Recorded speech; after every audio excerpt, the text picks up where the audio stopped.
Di sebuah desa terpencil di lereng gunung, hidup seorang lelaki tua bernama Pak Wiryo. Ia tinggal sendirian di rumah panggung tua peninggalan keluarganya. Dulu ia hanya petani biasa, hidup pas-pasan.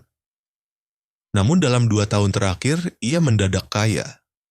Sawahnya melimpah, sapi-sapinya beranak pinak, dan anaknya yang dulu merantau tiba-tiba sukses di kota. Warga desa mulai bertanya-tanya, namun tak ada yang berani bicara terang-terangan. Ada yang bilang Pak Wiryo melakukan pesugihan gendruwo, sebuah perjanjian gaib dengan makhluk hitam besar berambut lebat, yang bisa memberikan kekayaan asalkan bersedia memberi tumbal. Pada malam Jumat Kliwon, seorang pemuda bernama Darto yang tinggal di seberang rumah Pak Wiryo melihat sesuatu. Sekitar tengah malam, ia mendengar suara tertawa berat seperti dari dada makhluk besar.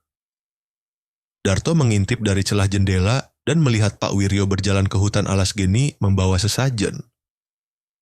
Karena penasaran, Darto mengikuti diam-diam.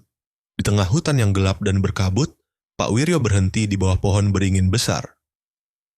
Ia menaruh sesajen, lalu duduk bersila sambil membacakan mantra. Tiba-tiba angin berhembus kencang. Dedaunan beterbangan meski malam itu tak hujan. Dari balik kabut muncul sosok hitam besar dengan mata merah menyala. Gendruwo. Makhluk itu berbicara dengan suara bergemuruh. Tumbal terakhir harus dari darah dagingmu sendiri, Wiryo, atau kau akan kuambil. Pak Wiryo gemetar. Tidak, tidak bisa. Anakku satu-satunya, waktumu tinggal 3 malam. Gendruwo lenyap dalam kabut, dan malam kembali senyap. Darto yang menyaksikan itu, semua pulang dengan tubuh menggigil. Keesokan harinya, Pak Wiryo tampak gelisah. Ia duduk memandangi foto anaknya berjam-jam, lalu membakar dupa di depan rumah. Malam berikutnya, ia mengubur sesuatu di bawah pohon nangka di samping rumah.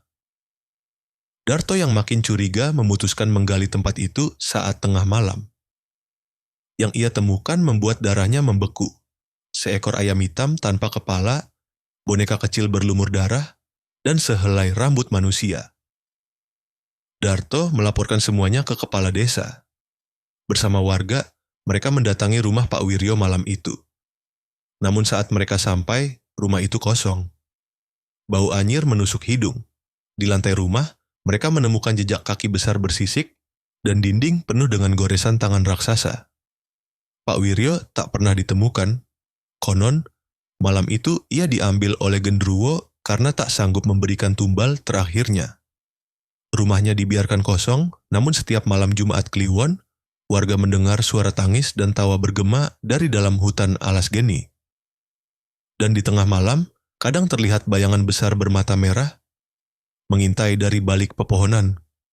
Ingin saya buatkan versi audio atau ilustrasi visual dari cerita ini? ChatGPT dapat membuat kesalahan.